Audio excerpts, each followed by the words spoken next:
TV bene kontole mi ma fon jijowa ina chena do poropo mi tonle mi dogbe na mi boro mi kudo ogan e ode me mi de mi na ndo akholu zangbe yin ote bo dide mi odogbon na mi akholu zangbe vendredi le mi wa de wendo me khoton mi no ajijan yin de kon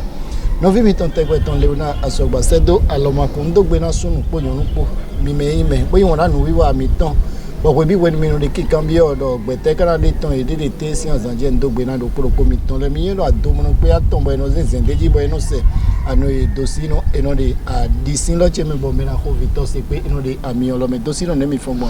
Leona fon ganji bu kadi do me ponto mi ton le osu do poropo e ton le fon ganji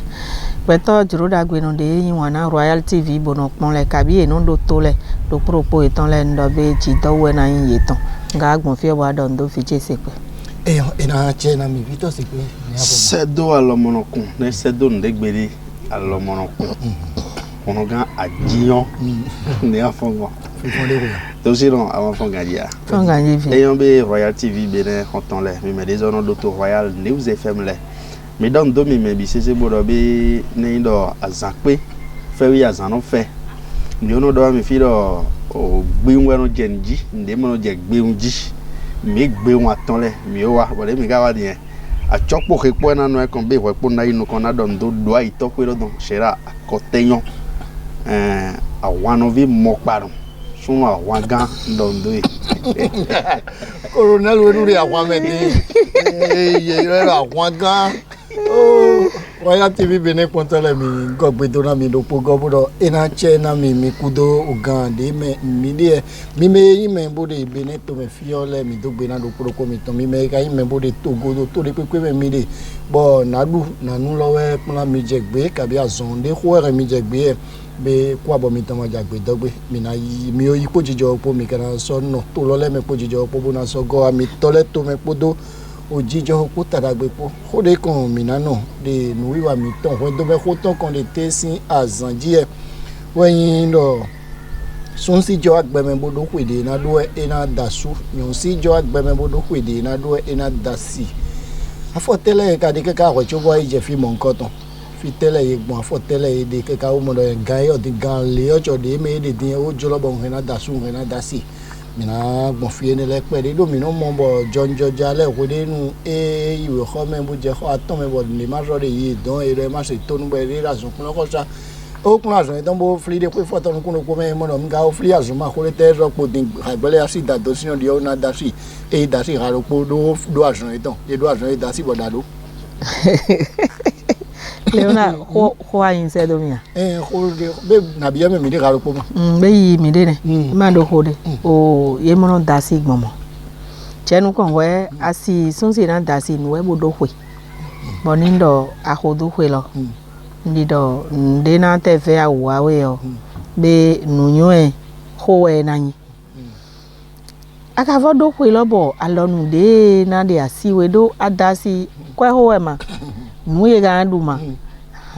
ni ama odo nu ije ba eneme bodo ta si me ndi do ni wa je so le nu come ina fe awa we fude do me ndo de a ofli asan de ko ye de me bo a je kwa moji kwa flin de le moji kwa de me ro ko no zan me kwa lo e me awe no zan ene lo susu mi to mo no mo kunu je me bo no do kwa o de mi si atoro fini kaka apo awo apoko ya apokun ya apokan ya mo ro kwa supo o idasi asikawa rara san toro po ho mebe o tadu be anda lo ko ene me ya bo san ehwe nduru de hiro ko no anu dudai bo ade wada ya no sin fru me ozo anu bi ho me do mo do san ko mo mlan tinjo ma yin sin fru ho re e ya je ovo mi do mi ogba me ya ho mi o po ya ta e ya danu e ma so ino egun ali to bo ho nu ene le bi ko e bo ande ton bo ni ndo ma bloti to ene ton bo mo do ko de mo mi de din o so gbe we fi ene me ho mi ton lenu dolo de do ko mo perupo mo na jonu ko mo perupo mo je pe ne be amodo e support de abe ni e je so wa ma lo o anu e dosino mi do ni do ye na ya su we sunna don dasi don we bo do hwe ne mo na do so nu pode me nu nyo di oton sun si de ma do hwe bi na do hwe ko aton so bo na dasi bo pe to an hu nu bo na mo do hwe to di àmọ́ ń pè dé bọ̀ kí ọdún gbẹ́dẹ̀ nù vlẹ̀ wà bon ama odo nunyo esinzinde ema vivitra mais là Victor c'est quoi c'est doit le monocon pour les commissaires d'autorité si azanjine nyalo yi kun azon eton mi do ko de nu ere pe vi boya obi azon lo me ko de nu ere ko ya we do e o fli azon eton bo diplôme eton ri alo eton me bo eso no wa son agbeto de ponte na le bo chengi de ko me ne nya ne na da si eton kan ene me do ko lo de fun bo na je nu kun pe nu eton o je do si no lo be edu ano te bo ko eton na iku eko aton mo bo nu eton na pe do pe de we era c'era mais ponto Royal TV bene no le bogando c'è o se do bon c'è do sino o nde yuvro yoro angle alors supo be wi mo hore akanse mi na alors supo be mo donde do ne akpon da ide me hore wen ne anyi vi bo de to ikpon igleme bo de azon wa ko to epo to yo era akpon ro ko de vi oro yiro ni podo akpon de no hono de gleme po mi he mi na ibi onyo no bo na dane mo wi no igbo me hore wen beto nati mi do ko ewe awe bo kweda sidon bo wanu bo don le bo ega hena dasi aji edo na gba wi de mekun da otarara nde o to na gba wi de mekun o agbare gbedo ame agban lo wi no ka kwe hena million bo de compte me awa mo din akwa o de misi mi he mi a he beto ne mule chobo na idasi be na zon ko vli voto de u e na zon no clé un de u bo kwe de compte me ne he na zan bo e na vo ni nko ko to me din be mai do kwede asi na idasi we e mai kwede asi na idasi we ko lo ne ndo segan ho na vide viora wanu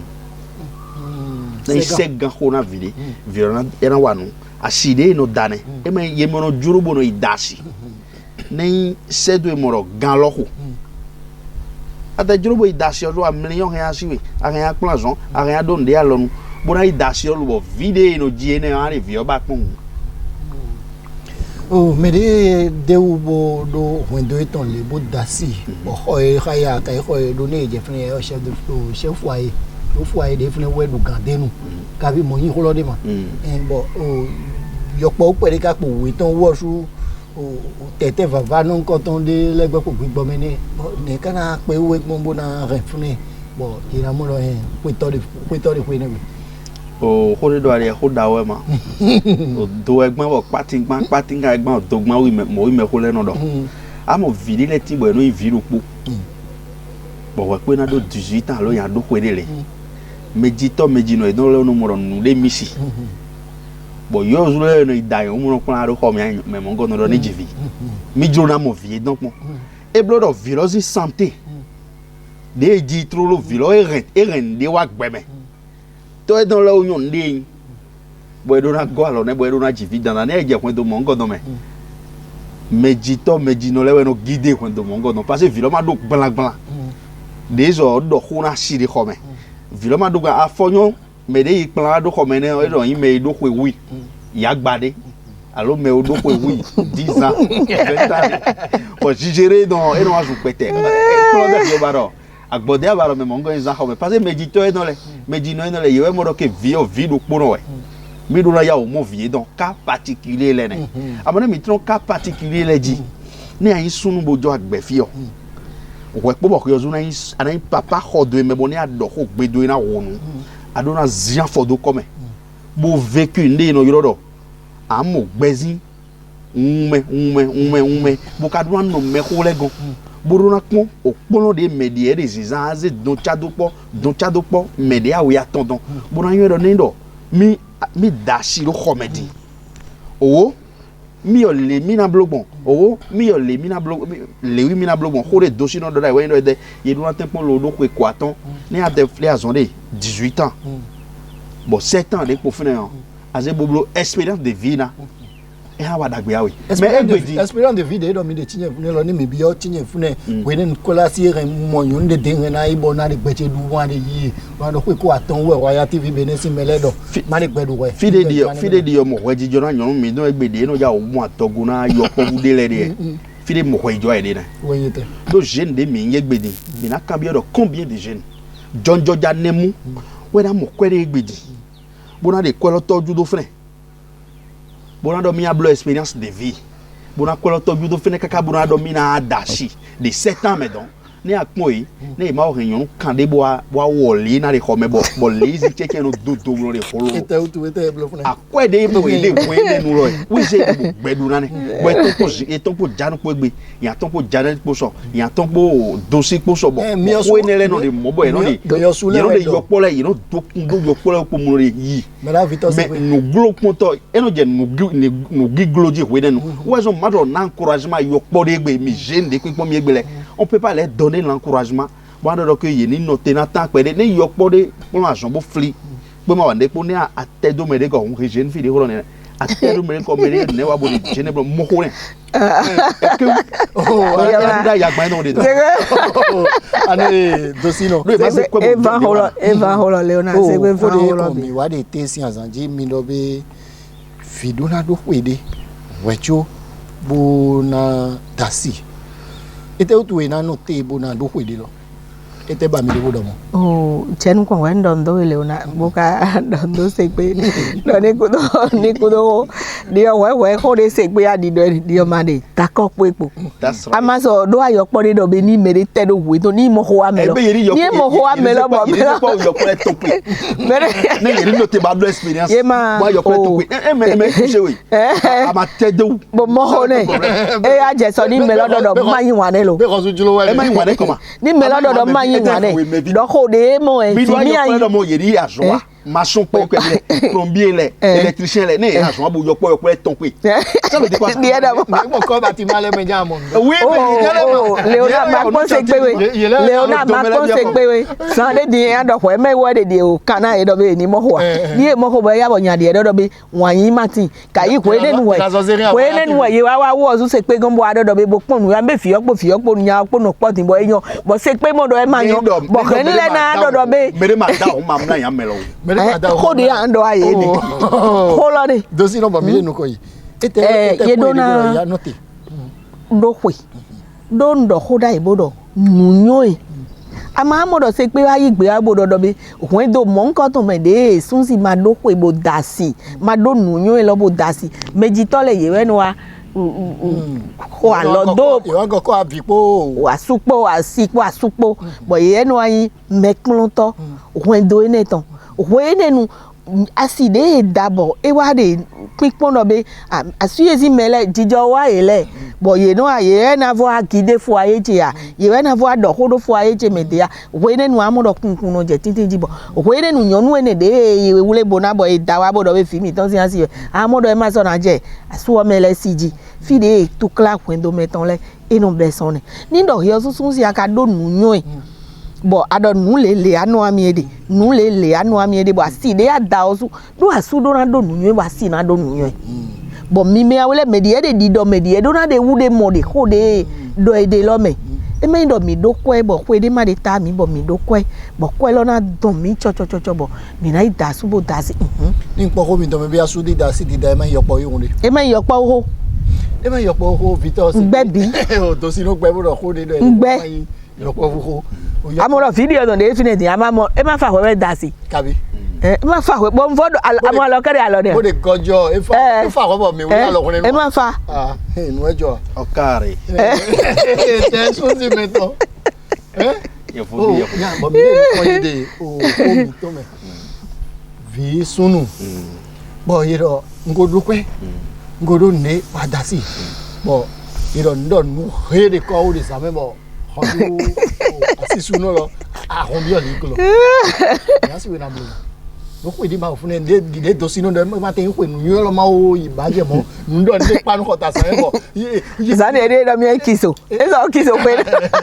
O le do wende kaka je egbe. Ya fi don ko bi lo hon bi Ene wo. Kaka je egbe. Pe to ko no de o do 100 ans. No ran do gide o mo ya hon. E ba yi ne kore agbo ego igodo ma e o no kuglo ya ido yi mo kore do mi de ne mi tron ko ne wo mi ndro ho de o se gelegbe nu no do no bodo gidi ni ya dogmo e ya jo we e jo we ya na nyami e jobo jobi nyami to hon bi o li globo ndo na we bo ipo ne ti jare ka nawe no pe bon do e ma ya gbo ni do mi to e ma ya gbo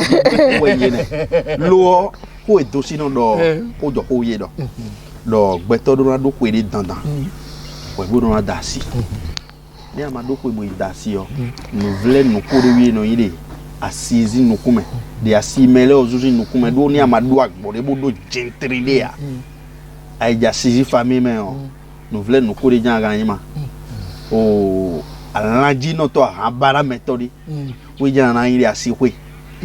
reviso ya asiwe ba no fomo ba ha bele da be yo havuro comment on sa bo ko ma o me ya me beto mo ngodon de jan na yin ni amakaja me mo ngodon de yin gbe ya uli deme do na bajo no jonjoja egbe don le uli deme na bajo no e mai we ndo mo yero mi do Royal TV do mo ye ni glo yon npo ye dete ya ide so mado e ni glo yon ene ojo fe o wa de pipe oui parce que mi do fi yo e ya yero je si se do ze mo neji iro do je yero mo o yon de asukwe bo e mado o asuwe do mo din yonu era subi no mo din lo yonu ne ma gbe no se ni le gboro de be na no mi no de kio so be gbon be no me atole no kio do gbe ma ku mu ngodo ku re mi do di ni do aye ni se ni do mo 33 ayi me bo flias on les 18 ans 19 ans allo 20 ans o so pe ni go be to ti bo e no konton me be do wen do po e no konton me ka na ku wo ba da ile eblo do enyon yede lezi walo e je fide boka de yede le kweyi kakana 10 ans abi 7 ans we pobo famille die wa mo famille die bodo vi mi don le de no poje o enyon ohundo aliene le kweyo e de dandame bo mi dona bio me do kporo mi no bio sunu poto nyonu kpodo mo expérience de vie de no do ene o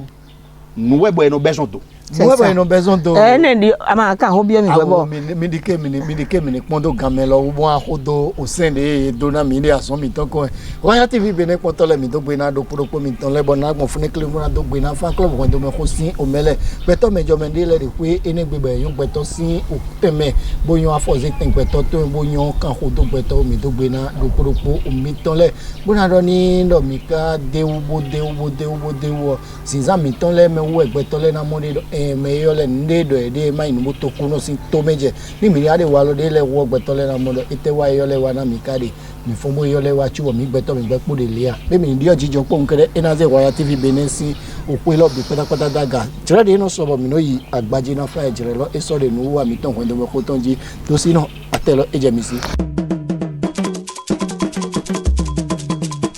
Leona so gwandondo boka dondo sekpe kanji bo adondo yeme de no moloji bo no sede don bo mele no mo yemi ton bo no pon boka no doto o holo seda ito ko yo ton dondo do gbena pon o agbaji na fa si o mele no wa mi ton agbaji na fa ton te ton ni edodo agbaji na fa de sun si na hokan gbon yon si na hokan gbon pataki yon si na hokan gbon bo agba iton ji na fa bo o hodo tu hwe jije ena depo o tin kan teji mi ando hopo ndo nyon si de no monde o hwen dome bono mondo be asonde ko yan ason bo de hwen dome le be sun si kere we na blo eno zombo ko eton le sanu de mi ohun eno zo zubo asuno njo e do bono imo medevo do fide fa ewe hogun eno no ko tende na do bona bo de mondo we ndo do be nindo ye bi ohwen dome de teji sun si de nuwa bo yon si de nuwa bo mele bi de yibo de kigo hiyo yon si de yibo de kigo bo mi do fi do po ete na zombo to ide ya de bibalo amana de son ewu bozan de hwendo de me ade do fi to ile wu do asu ewu bo yon si no de homeku do homeku kulo ewa yin de teji bo won amodo e de agbodo titengbe de soda yi no mi ton le no hokan bonindo ye mate de file iso mo fure de no mo de kwegbe lo wasu eton le no se aye ye no jo bono dodo be a ni asu e manate di osu ndo na ten pon bona de son de ndo lo fure de nze se ko do file lo me boblo mi ga no amodo nu ku hun te ton to e o nde to e o bo yon si le no mo do be ma so de ne blo mais na de quoi donc c'est pour des 6 ans de comme son si jo aze ton rak po me pour na de yi bo de yon ba bo de yi bo de pedu bo de yi bo ye no jo asudo bo no jo file do bo me ozu e no awon ji me de u do ko me kuku lo di oja do ayan sile ko no ni ki me de yon apa mi ton ji na fa ni asuwe de fu de ton yo de fu de ton o se deji bo wana ko de no asuwe mado bo hiodo de ton bo zan e ma indo an no te bo na de ko jije awe mo de fo sa we fo bo blo lebo bo wa lebo asupa si po gbe ma so yin de ye o zan wa idai de ki yo ton bo de yi bo de ko ba bo de yi bo de wa ko tu e lo ete anu wana bo ama kan san fo de do file o ama kan san do ko me de asan de egbe asuwe na pon apo me bo na bakpo we de nu e de asiwe bo wu je na no de ton ni je ko enen bo wa mo me de fide bo melo mo tenu bionde mo tenu donde ne bo kanu toju yi we ne nu anje asuba poji akara nje kweje peji mbado akpatu eji na fa wezo mbonze ho ne wa Royal TV bene wa dote ena che ado pro komiton de no do to mi bono pon mi bo ka vono yi bono yi zanle do si se tofo agavo me de yi se bo ka yi zan ena che ado pro komiton le ni eje ka gbe vendredi ji mo gbe je mi na va pe ano ito sino ena che na mi Victor se pe ko de wa de tesin asan jine chengi de mama sin go to fun fe chogan chobo e do be de papa ma ogo e wezo e ma ho mi go pondo pondo to sino che jenga na chena ma ami ama mo ko ene vle ko de mi do ayi de azan chanton ni keke ko die de de nya de zebo zejo na we de zebo na me de we ne no ma kiso e be na ye ko ga ama mo ko ene e vle ko de wa mi de le oh nyono supo tin de gbe bona plendo asumi no ma zono wa migon abi asumi no ma zono do mi don ri abi asumi do mono mi don ne ya de wen do me ko se hu no partager na gbeto awe godu de abaro no e don ni no partager ne do nyono support ye gbe bole to ko me bo puno de mi le de ni na fi ye le de puno lo yi mi do ko de fi bodo kan ko gaklo support bo wa lo de hu da yo wa su dojo edo e izono ha go e de leji do nyon si ti di bo na yi sale era do asu e do mo konton même si ma da o jivi po me lo po eno do na asu do mo sale de mi yo e wi die le wi mi ka babura wana bo ne sun lo zu gbeto de dun se di amo ya do eno na complete le ya wi na bo yo atun ye gwesto e utu bon na do zeton pour compléter do ne do ye daso on se complète mina go alodina kro alodie reno alodie mana mo ene de aloyo me alodie na zede me mo wi no ngwa ma se kure to sino do ka we jaya ne ho yin si gbogbo pa na kla bo se gbedo me ila mu ko agbaro to ko ya de ya nde wi wa gbe aje do to ko do ne do gbigbo ne ma gbigbo me wa se gbigbo me no gbe se gbigbo asu gbigbe agale lo si gbigbo e ma gbigbo me awe ya ne ho kan de pele de asu we si come ma su de hanyo do ke ma voyou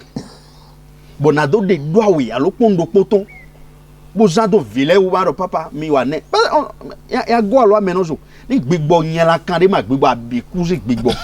de ma de gbigbo me awe ya ne aka no wa mogun rikoron de rinna me de fu mi rinna we no kun dabo de ko me rikoron de ne aka no wa mogun si no khode do e de e nyon bo nyon si no na mi pro mongo no le mi be kwa mi do le bo re o gaji bo ka nyon ro ke degbele ye pipo mi ya ajo mi do so Victor se pe ena chena we Royal TV bene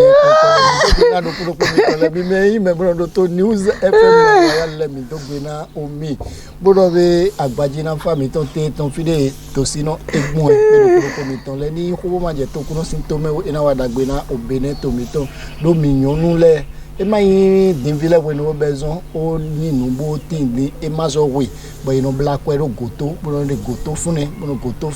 amoni ndo ayin gbeto bo kwe de goto na we bo paracetamol ponu ko na vito e wa de gegolo ba ve de be mi de me fisin tokunde wa we si ni do e wa je so o ten e monotin medile ko no medile si bueno ino be wu mi ko boro si so ko ka boro gendo fene be ino papa de ami no video kwa de asiu ba anzo ze toto a Ngupo. Kwenye so de fnedi. Kwenye so de Kwani fnedi. jamaa yinko. Aku di mediale atu mo do zama. De kwani. Oh, alaja de we ji Martin to de to chi me so wize. Ode alaja wa ji Martin to. Eji madinda.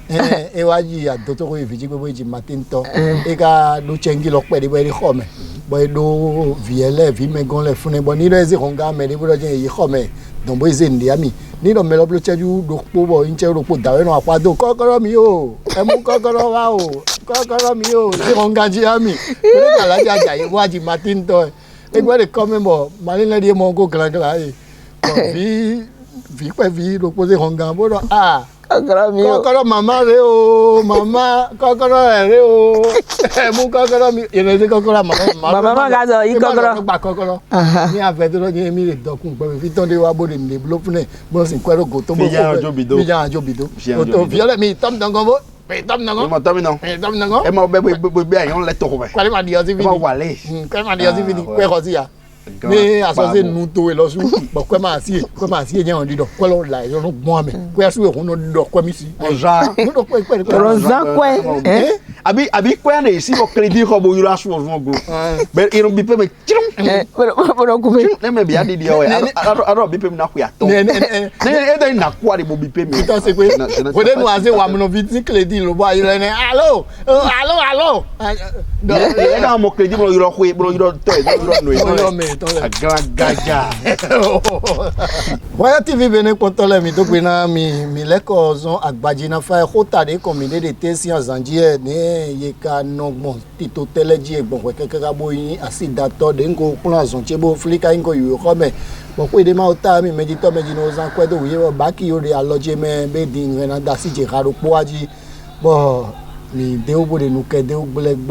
mi leko avito se pe Atoy. mi lo be sundo na do nuyen bo ando nuyen de le mi kono se bo yo vogbe do to de le no ado yo vogbe ya lo pade brondo l'âge ne fait pas la sagesse do nuyen ma nwe we yin mo ma nwe no do ko mi no do nuyen mi le ka do yin ado kwe de e bo nuyen to do akodo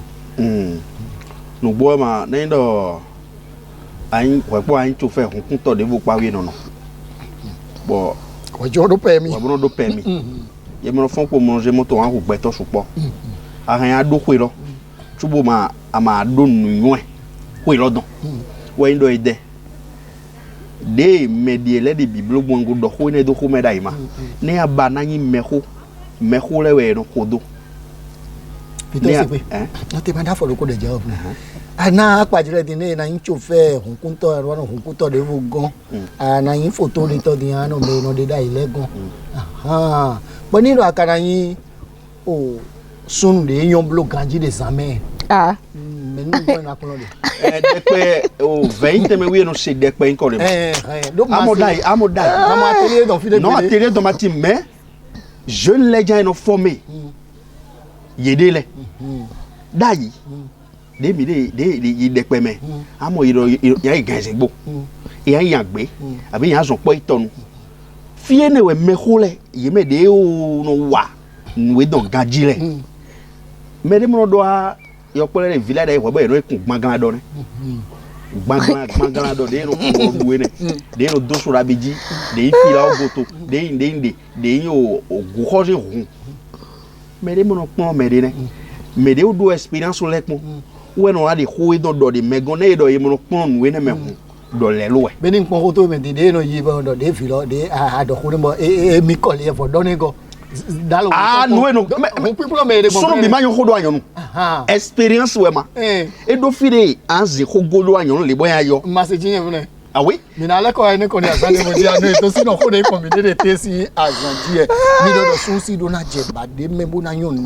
de hwecho bo na yi mere fo video apa we ne nu gbigbo to na pe ji bo te do ko lo su e na yon do ko lo le po na de gbon bo fi yon si jo wo di ere na ya su ko eton do wo me na ren do ma bo te do ko eton pe video na idon eton pon pe na ko de ho lo de gbon de sin su ko e wo de gbon de sagbo we ne ano mo le do mo de ndo ho da ndo sun si de ma do bi pátápátá e do ko ko aton e ma mo e na zewu kaka i ko ipan eyan nyon si mere fo je hin egbe dan wo ezon wa ma yan de no za igbon de ho me amayon de no da nu gbon jono ene wa suwe do po amayon de anda jono ene sin dudu gbon amayon de no so nu gbon bono nyon pon boy no modo nyon nu kwesi die amayon ene le ye jifi amayon de no le wa fi gbon o ye pon we gaga e ma pa amayon de no pan fi gbon amayon de no zi afo awe bono gbagbon bono vode me amayon ene le de bodo mi di asuwe amayon a u fe na ho me no nu we ne le ma bo o de blo I love you with it de no bi blo gbon nglo ye yan pe me kiri ezime do sun ka me e ka meji e fo ene ene la de ko me ya be do aha ba fo ajede adonavo go adona blo bo ena nyon mere ma zo ra nya we pe gbon sun ka me di e ma zo rendez-vous ali to don de no do boy no do to ija no ija mi gboro mere ma me mo be blo do de pe de chi gbon nyon si ozu do na do pe janwe nyon si e ka rin na jobo supasi po ida ede sun lo ma odo pe nyon lo ma odo pe no jo bo ede ho yo de de bo na do me mi ka kon de mi mo yi metro de ti do po bo na no ana onindo yede do no jo bi mono yon amodo be osusu we ko vile don no panji bo ye no to wa gba meton bo ye no bed meton ro mo bono de yi ye no de ko me yo mo to ko wa yen ni de ko gbete be no de meton o mo ene ma o yen de mi obi e me ayi ha mi ayi ye de ko yo do to di e me ndo yan yi metru de ne ye na yi bo yi nu nyu e de me ha be de mi blu dai nu mi chi blo ene na go alo aye ozubo fide na jile ye ma so na di ke bo fi ene le na ai je mo de me le je da ye ma so na di ke bo fi lo le na je me bo de blo mo lo zumbo ye o do afo clean de le da ibo afo clean lo le gan o yin nu bo yin ko egbe na ye e yo de do to e de bo de speak ponti ina zumbo ya do be lo de mi blog mo da ilo we zumbo mi blo yo le amo ti mi he mi afo blo bo ko de o yin ko bo fe agbe me no de ko be na ibo ma da yin ko bo ya he ye he ya bo se yin bo do gbo nu e lo vo be son finene Victor c'est que mi no pe vi kleche un mo de zon chengi pere mi o mi mo ka mi o kun so mi don do libération bo do kun de o ma wo ze la do ko mi anda si ko de so po wa be be blo mo ko terrain na ji ye wa blo ide ye wa da si lo di de ko ma do da do mo terrain na ji aji nde no ji we ndo ne ama do kwe ko bo je eyan no gan yeje ro je jeke ne ama do kwe ne ayin sunu bo ma do kwe de a do bo ja emro po yan po ji eno je jeke do kwe de we a do kwe bo adogu chale de adogu de yan no mo le chale de no dégager de bo gbe to po no supporter ma se jin bu ne ama do kwe de kwe bo ja dogu ji moloji amu da me no lile agegereta eno je gbodui azon de ano wada yo azon ro pe bo wa ifi ano wa ya do ama do gbran Déjà wa no we do po déjà wa ku won we do po yo do ku no dega e ma yin no vu ne da yi de me ku le we nu amo me ku le ndi no pon me we ndo ke e ma yin do yi do ndi wa le ye machine me o e do mane de sun na zo le adogo na bo vio e ja ti ton gbe yo e na ton do jijo me ni ndo mi bo de da si bo vivise mi da mi de bo vivise e wa ja dogo we nu azon de vu wi no wa fene ni ama do gbangban mo godon a wa da si yo exemple dopo ene no chimori apa ene kwe ni amaka oso do gbangban bodo nu yen kwe de bo kwe lo na ya siwe le fe akan na chi asiwe pon de afon keun be na ha ta we de so do ni pon do po we a ni na kaka bona je pon we na ji bona je pon ton na ji bona je pon ne na ji ama anyon akan ya ja po o je na ji akpoko be na ji be we de no e kana ha de we aga wa pon le do mo bo ikwe wi ano bene ne wa kudo ri agara wen e ma ja yin asiwe ren na gbo we to sino tele mo yin ne ren na ji gora nu de se pe dole gona nde se pe dole o sanfoni blame boy je polo e ren na zombo ni ndo ye wa je kande me o we wa je ihun pe mo ye ren na jo me de do me de na mondo e yo mateyin me de podo na no no dai e ren na jo me de do e tronfine o renu asu tomasi asi tomasi e ren na bio holome do ina mondo do be nuebo mi bloda yo zubo me ton le ozu e pipe nde do ko ami bo nde fine bo e wa je nukun hunji yo wene nu amodo memasi ka bi asugwa si gbo si hwendo me amodo be nde jawa de hwendo ene mele bi eyin nu bona yan ton bo ye na don o glagla lo mando bo je po e na zombo nu kon yi asu ton kai nu kon yi asiton e na vo note e na note ne po bo di ona gona di apa ene ku ri yopovu khosu vi ade ama odo nu ye kwede bo ai da mere vovi bo me awele vide fine bo wa imlon yi do mi deji de ke ka bo so aji vi e kle do vi apolon ne e so in papa we ja fi polon gbe ya e so in mama we ja fi polon gbe ya do khosu ma odo o papa ko ya ma odo mama ko vide eji gbe aja polon de na e gbe aja le polon le ma yi ba polon le ma na yi to e je so tin ya do be e zin akodo pin da won na mere godron ji de bo se keke boyi adile polon lo e gba fo so do we nu kele de we de le no achi kan de no ko mi no ya fagbaji de nu wa mi ton wen do be ko ton kan gan lo e ko bo ko do mi ton tegbe ton de epo do mi po no nu wa lokan e fitan se pe atelo e je asi Royal TV Benin quand les mekodo gande me les zones d'auto bavi yese moeji Royal News FM d'auto tole mekodo gande me mi ko mla bokono me bokono avodali me no kanti me no kan kamele me ko kan fibo jodo le me ko de gbe ko kan jele me kan ko mi don bio bonya bolu aboyin abokiche me kan ko biodo vavano o tonpon zi agbasa on ga cheji deweji me kan ko biora gba itan sabo egbe yo mi na tun o fadu e no yorodo chetura cheklebo me tout la méjì e do akbal male mo pese boro ti de se pe ten gba ye do de ti lo po edo ayoto tout la méjì we do bembeli nu meje no aklen pa kle no e don lo padon e do dono titi we no bakuna o don eji ni aizume bo itekpoli tout la méjì mi na do na we do nu yin khe bugbe no donu nu yin khe bu no donu be no sele o bi veve a du kokula soa kan du kokula sia do kokula sia e ren na donu o khe a wonle amadu amakadu donkle adu donkle a mi vovo dudu eve to la méjì no gbidi le poli to la méjì no a mi vovo dudu eve to vi dudu eve poli to la méjì no a glosa la dudu eve poli to la méjì no do malaisie du we da poli to la méjì no me izumbe te poli to la méjì mina do do nuwewe pepe we na zan do gbeton me poli to la méjì no nuwewe pepe we na zan gbeton me ne nu kana yon nu poli to la méjì no ina te kon kwe ina no sa nouveau ni poli to la méjì no kwe wo ina no sa nouveau ni poli to la méjì no bo kwe wo abini poli to la méjì no e pon game on e ren e na no ko glo wewe pepe do agban wewe me lo no ze bono zeyi malenu legon e na no ze bona no zeyi masalasi bon il y a no khode de de poli tout la méjì 61 66 93 43 96 54 39 45 tout la méjì o e dude bo ren dagbe wa gbe fi bo ren ko bo ren jewa mo je ka so de bo tout la méjì e do konton klon medele bo nu mi yiro mi do kan godo don ho e do tout la méjì mele o mi mana to meno mia e ya zan chaton gbedeja Pito c'est que enache no anu edosi no tout la méjì no le sin ho wa de te si azanye akpade we hiyo de tout la méjì holo Dio ma de tout la méjì no de me ale tout la meta me dio meta me ale beto we azedo we lo no azedo podo deji beto we lo ina do de o kagbe onu di ado to bokono mi tan bokan do to o Royal TV pon tole pi pátápátá do hode bokono mi tan no fon tegbe mo de gido e tonu si se ponte wa fasinsa ina juro mi do nindo himede do hode do ede ne mayanse mayin o bo e mayinde ni himede de alide jijanwe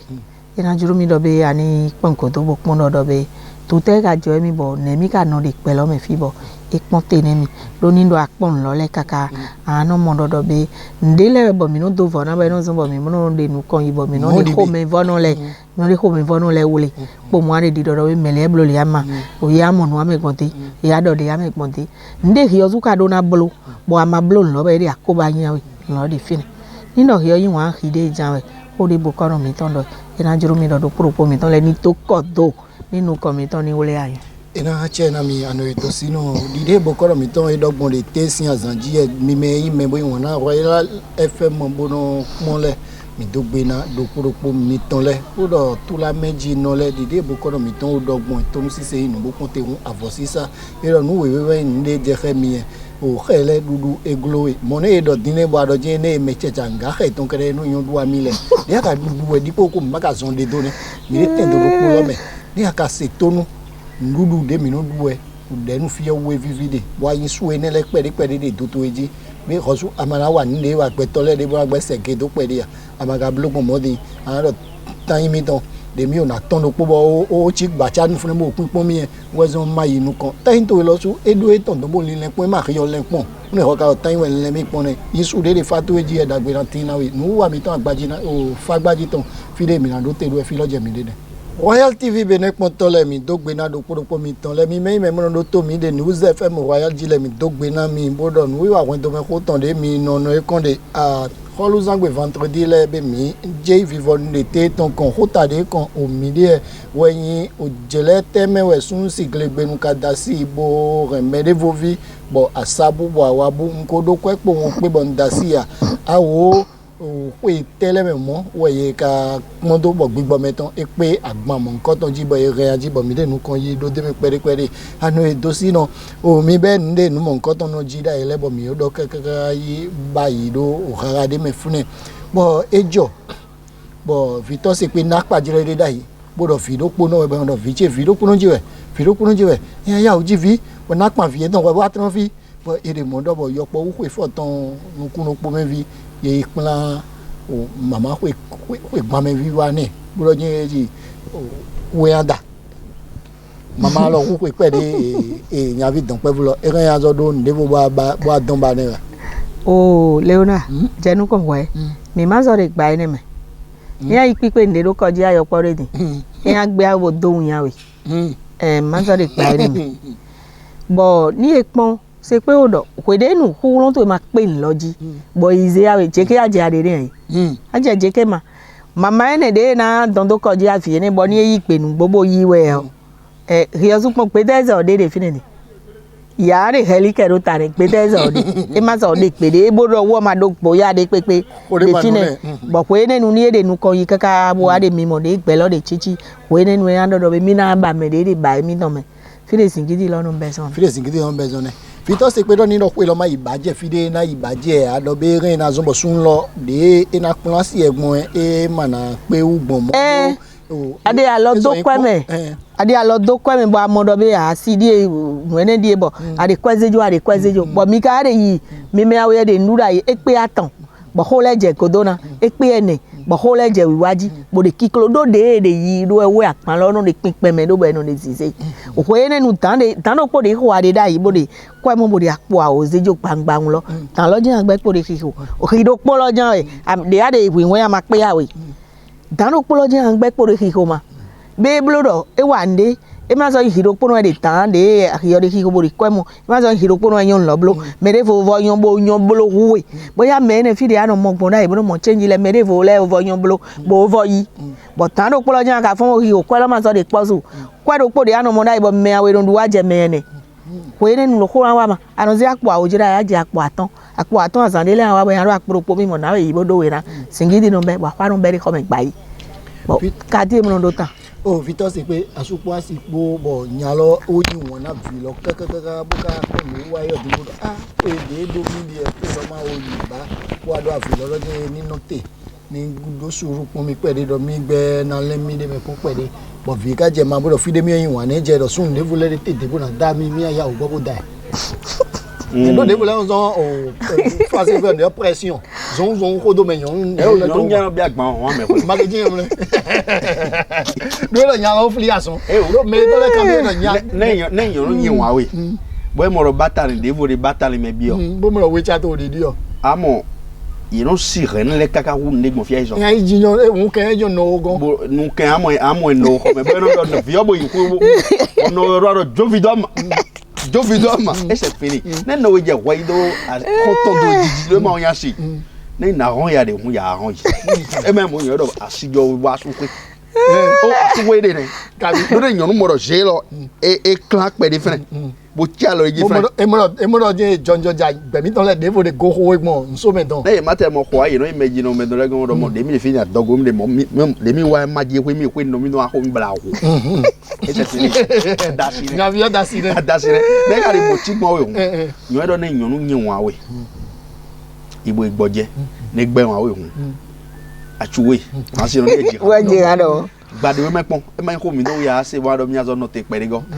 o gbomo do ta go we mo de dia obi e me ya i habu jere na bo a obi e me ya i habu jere na bo no do to nu wi wa mi don o do me ko don le ni adi do to jan we o ndi do pe ko mi ahun do po bo mi azo inu bo azo do sisi a we fe bo ko azo do sisi ne ko mi don de mi no do fi ole jan kan do to po mbo ko do isarafa wa do to ko to isarafa to sino nya lo wo pe ton ko we dopo wo de bo chengi lo ka lo me je ni bo o kun la fi me ton de se awe ni de wa ye e so be sin ki ni wa je do je a de mi le kun nu wa dagbe de mi ayan do ni to so ino to ko so gbo je ko asi gbe ri akawe ni no te do ko mo asi gbe ri re ma yere un yan do yere le do kada me ya no asuwe de bo mo yin do ya wa asuwe bo mi o no paran se awe be se awe lo de mi no paran nde gbe ma jo eni mele kan bi ara kondo mi dongo mi no mi da yi me ma wa asuwe da e mon blomo mere ma pono mi le de ko do tin bo mi o chi afford bo na do be afford mi chi de mi an go for ko waji asupo asipo ko ma yin mo do supe we yan supe bo pe de nu ayi bo e blo se awe do bo sun lo do kini wa yi bo yo zo ale ko bo yi lo mere vole avoir de alo yin do we bo ya zo vo ije don ni bo va do wan yin ya mere hu nu ene chage we ne jobo ngbo amo nde pe ma yin mo de awa e ma do mi pon Royal TV bo pon wan do me ho bo do be we yan we go yi bo yan lewa Ivan do mo do ni do ablu mo kere we kle do be ade o wa lo de vo ne réunion si ya do be o ya su pe azan de ni mo gbe ye rio so sun si ya do azan ne nya da si fi bo so gbe echi mo ya mo de vo we no ve ma je nko mo nko san ni di o a o gba fo lo bo de ke bo yi pin lo de meji to meji no legon bo de nu pe de do neji vi bo onu yin kan ma jo abara ko jesu ma wa ze bo pin ya abara ka mu gan su e no susu san de din a su bo ado pe o na je ko ji Vito se pe jere de na mi e jere lo evo bibo mi na je te hote adobo na do na me ponto mi ton le podo me de todo mi le po o oyin vi e mo mo agun na yin vi mo agun le no glan mi na bio sunu jonjoja nyonu jonjoja bodo we de no ade nuwa bo se na we ache de me igbeto biwe se na che bo ezida azome bo ya azome bo yinde ni ya azome bo yinde hu nyo do to de ejiwe e préparer dokun di dodo egbe fidon wiwe so bo edoze do azome mi mana wa dren alona kotoso wiwe so bo ezewe do azome donc défi de tekpon we nde inu bo tekpon we de afri azon tro yin do to we po no we po renu do ile bo do asire riozo na dapo wiwe u to ezon bo afri azon bonne ga mo ko lo gbede ai ka titan de no do yin lo mi a kwa igba mi agba kwe mi a dasi ye mo zo no flin de u to ezon bo tozi me se do azomele mi na bi odo pro mi no le do mo mi tekpon lo kan ho se meji to mi don le bo kan ho se meji no mi don le do ndo juro bu na wa nle ni gan lo ho to de yin tojo to ina na we pono de bu jan we ni gan lo ho no de yin no jono bo ba nu kon yi do ina na we pono de bu jan we mi jonjo ja igbe don le mi ni mo zo no ze ha mi don boro wa nawe bo eje ku bele po won ye no don yonu do kekeji mora mi o plan mele wa bo wa ni adon do to mi no le ni ma gbe yin gbo mo po won ndi do mo ko ri do mi de fi yo be no kon yi na tina mi nǹkan ko to be asudi da si dida afodi dede lewe edo yiri ma lo jojojo bo yin lo bi o eme o do si no mi wa vivon no wa mi tonton ko te mi do bona do na me ponto Royal TV Benetton le ndo e do ni kudo peji no a o kwendo me ho e ton hore di onando di fine pon lo we yin dodo be eyan asudida sidida nuwe bo yin dandan menu bo mi te no pe me fi kaka poje mi ano mi a je we jobo gbakun nde na yin no bona hu me mo vivi ade o yin dodo be magbedo ye ma mo mede do yopo wenu amoni e mo mede do yopo wenu ina jero yin no hoto me titengbe ni ye ni yan khenu de ni yan de ni e ni yan e mo yan jijo mede ton ifo ni e ni yan jijo mede ton kaka ije bade me bo hoto me ni no lo ye ni bo ka hodo sen de point do propo me afode de bo tasu afode de bo tasi ye ni hodo ene lo le ene ni ndo mi te wa je pore kwede godo ni do ne ma ukando mi ji de pe de chigbon elin o ya o mi na blo janwe be Royal TV bene kwendo me ho uwe ye pon bo mo dagbe pe meton yo le bo yiza to sino jere mi ton fo bilo amona kan hodo po bi mi kleun we de konton me asupo asipo ye ren na mla ndo me de dia ene jodi hiyo mazo cho ye do be o sunziri ayi mlo do yon si ji a o yon si ayi mlo sunziri amazo pe ye do he ya blo a ye ya blo a e cambio do he bondo di yo mazo cho ye ka na blo ye na blo ye ma blo o dai ma bio do me ya blo dai ye do e ma yon boy no blo amodi yo pole hun flan la e don bo de nu e don blo ye o de biblo cho wa do kle yo so ma se klo do yo pole ko no ya ye o de nu e don blo do de pele no control agbengbe we ya o kai ne ga ye o de nu e don blo cho wa do ya mi le dog di ona do be ye ni do tu pombo no hodo me bo ma blo ne oh ye ma blo nde o bo e wa je so bo ye do agun mi ton me ye ko gan mi ton bo ko mi ton o bodno mi ton ye do je e ma no mla ndo me de ko bo da me de wa da me de ye ni lo apon mo do a le ni o ji vira ya do yo ma do no kon de we do ma do mo àbí délé do agbengbe e wa gbe lu bo do ga ton kan tedi dog Royal TV bene ko tele mi wa fi ko no wa mi to gbe na do poropo mi ton le wen to me ko we yo no wa e yo do bo no tin gbede akolu zangbe vendredi le mi me bo yin na no wa mi ton bo no pon bo mi ba po mi no de yiro mi no de kikambio le mi do gbe na mi bo do fide mi no ba kwezon bo no hokendo alokale me pon fune bo ze sonara mi kon gbede ayi na yon bo gigo na yon na do poropo o mi ton le me yin ganjanji no to bo pa che na o pe e yo le bi mi do gbe na zon gbe mi ton de no godo gba bi loton don bo se de bodo de wu bo ne do poropo inu bo je kun bo je gangbe ye mi do gbe na ye mi me yin so re me to mi ton teme bo no do an adowo mo no pe aton mo no gba zen le etemi gana wa na ye din de mi na blo ye gbon din le mi do gbe na do poropo mi ton le fan club ko do me ko si mele mi do gbe na mi bo do ni do ma opo mi do ojijo o jawe kede azanti aton gbe mi na so apede no wa e o devo candidate mi o yen gbon no vi mi ton le na so gba sedo alomakun anu e do sino ko do Victor se pepo mi aton lewe no no ikon bo no da be ni je azanti aton gbe mi na so se omide le sin gbe